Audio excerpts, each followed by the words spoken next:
So I think it's finally time. A lot of you guys have been asking about my Battlefield 1 settings, and this is going to be it. I'm going to show you guys all my settings for Battlefield 1, and let's do this. So starting off, we're going to head over to the options menu.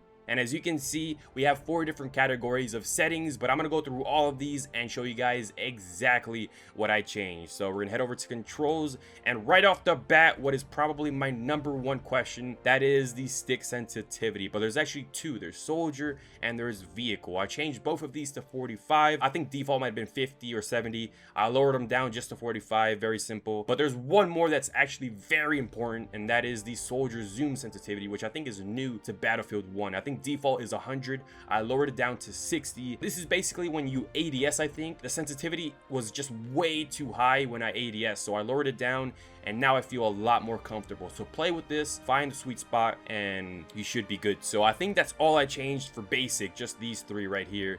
Controller scheme, all default, nothing changed. Now advanced, so all of these zoom sensitivities were at 100. I only changed these 3, which is 5, 6, and 8, put them to 125. I put them on 150, but I felt it was very too sensitive, and then I lowered it down a little bit just to 125, and I think those are good. So that's pretty much it for controls, man. We're done. We're 25% of the way in already. So gameplay. So I think this is where the majority of the setting changes happened. So let's see. Okay, so this is probably the second biggest question I get, is the kill feed or the kill log. So on the top right corner on my videos, you'll see that I have the kill feed. That is traditionally active in all FPS titles or all multiplayer titles pretty much.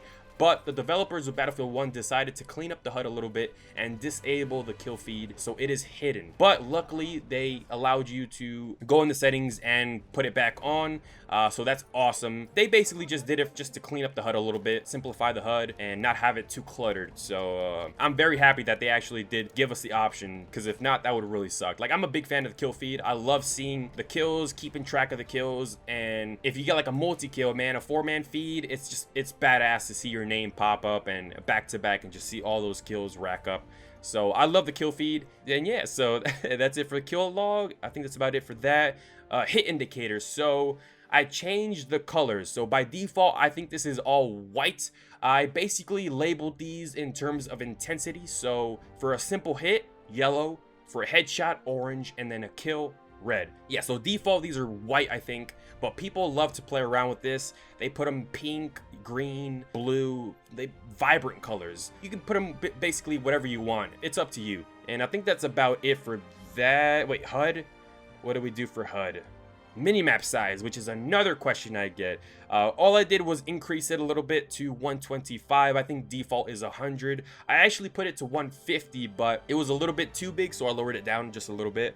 And I think that's it for basic. Next is advanced. So there's one thing that I wanted to touch on, just very minor, and that is the aim assist. For some reason, the Battlefield community has this grudge against aim assist, and I just don't understand it. Aim assist is on every multiplayer FPS title for consoles. There's like one game I think that doesn't have aim assist, and that's Overwatch.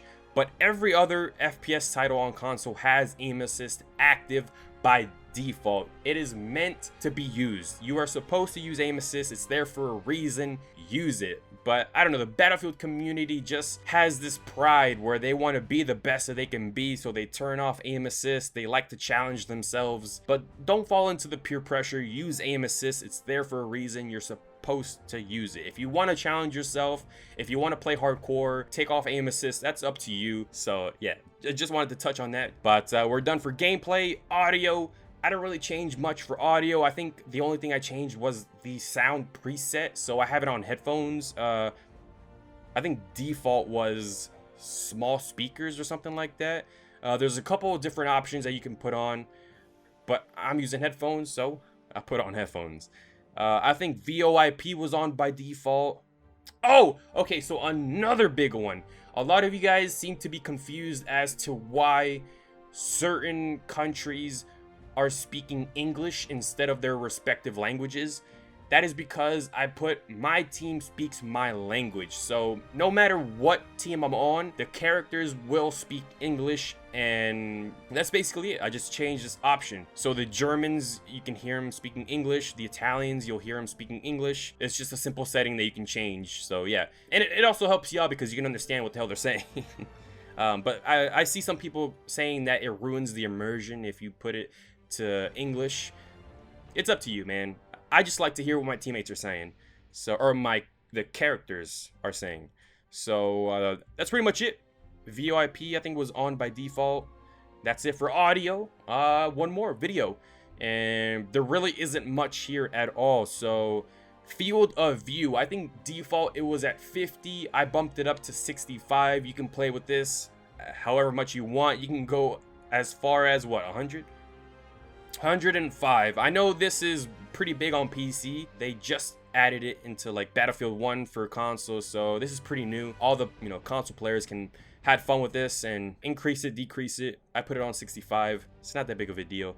But I think that's pretty much it for that. Motion blur. So by default, I have no idea what this was set to, but I lowered it down all the way to 0. I completely turned it off. No motion blur. It's not really necessary. I don't really know what it does, to be honest. I think it just makes like your peripherals blurry when you turn left and right. But I just turned it off. Not really necessary. Simple as that. And then colorblind off by default. I'm not colorblind, so yeah. But there is a lot of people that like to turn on colorblind even though they're not, just because it changes the colors, and I don't know, it's for some people it helps them out to see the colors better. So you can do whatever you want there, and that's it, guys. So thanks so much for watching. Hopefully all of your questions have been answered. I know a lot of you guys always ask me in the comments of the videos, what is my stick sensitivity, what is my minimap size, why are the voices talking in English? So yeah, hopefully all of your questions have been answered. I showed you guys all of my settings, and now you guys know exactly what I play with. So yeah, if you want to copy the settings, please do so. I am not a pro player. I am not a professional gamer. I just want to point that out, so yeah. But that's it, guys. Hopefully you guys enjoyed. I'll catch you guys next time, and as always, stay cheesy.